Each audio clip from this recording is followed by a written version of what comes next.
తెనాలిలో ముగ్గురు యువకులని నడి రోడ్డు మీద కొట్టినటువంటి సంఘటనకి సంబంధించి వాళ్ళ అసాంఘిక శక్తులు పోలీసులను కొట్టారు, జనాల్ని కొట్టారు, అత్యాచారం కేసులున్నాయి, చాలా కేసులున్నాయి అన్నటువంటిది పోలీసులు చెప్తున్నటువంటిది. వాళ్ళ మీద రౌడీ షీట్లు ఉన్నాయి అన్నటువంటిది అదే సమర్థించుకుంటున్నారు.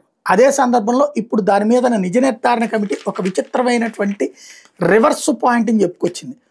గత నెల 24వ తేదీన కానిస్టేబుల్ చిరంజీవి విధుల్లో భాగంగా కాకుండా వ్యక్తిగతంగా ఆ యువకులతో గొడవపడ్డాడు. మరుసటి రోజు ఆ ముగ్గురు యువకులను పోలీసులు అదుపులోకి తీసుకుని చిత్రహింసలు పెట్టారు. అరికాళ్ళ మీద దారుణంగా లాఠీలతో కొడుతూ వీడియోలు చిత్రీకరించారు. ఆ తర్వాత కోర్టులో హాజరుపరిచారు. సబ్ జైలుకి వెళ్ళినప్పుడు ఎవరికైనా చెప్తే బెయిల్ రాకుండా చేస్తామని బెదిరించారు. 4 రోజుల క్రితం ఈ వీడియో వైరల్ అయ్యాక అప్పటికప్పుడు గొడవ జరిగిన మరుసటి రోజు డేటుతో రౌడీ షీట్ రికార్డు తయారు చేశారు. రౌడీ షీటర్లు అయినందునే సరైన గుణపాఠం చెప్పామంటూ సమర్థించుకునే ప్రయత్నం చేస్తున్నారు. అంటే రౌడీ షీటర్లుగా ఉన్నప్పుడు అరెస్ట్ చేయలేదు, అరెస్ట్ చేశాక జైలుకు పంపించాక ఈ వీడియో రిలీజ్ అయ్యాక రౌడీ షీట్ పెట్టారు కొత్తగా జనాలు నమ్మించడానికి, న్యాయస్థానాలు నమ్మించడానికి అన్నటువంటిది నిజ నిర్ధారణ సంఘం తేల్చినటువంటి అంశం.